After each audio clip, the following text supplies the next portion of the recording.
สัมผัสดื่มด่ำกับบรรยากาศการแสดงแสงสีเสียงชุดมาคคุณมี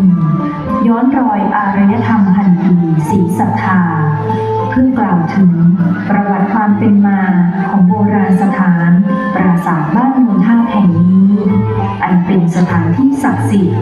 และเคารพบูชาของพี่น้องชาวตำบลปราสาทอำเภอห้วยทับทันจังหวัดศรีสะเกษองค์การบริหารส่วนตำบลปราสาทและสภาวัฒนธรรมตำบลปราสาทร่วมมือร่วมใจกับทุกภาคส่วนขอนำเสนอเรื่องราวจากอดีตการโบราณเก่านำมาเล่าใหม่ในปัจจุบัน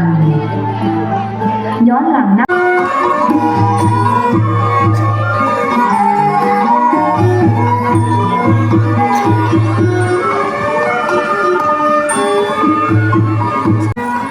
ประกาศให้ประชาราษฎร์มาร่วมสร้างเทวสถาน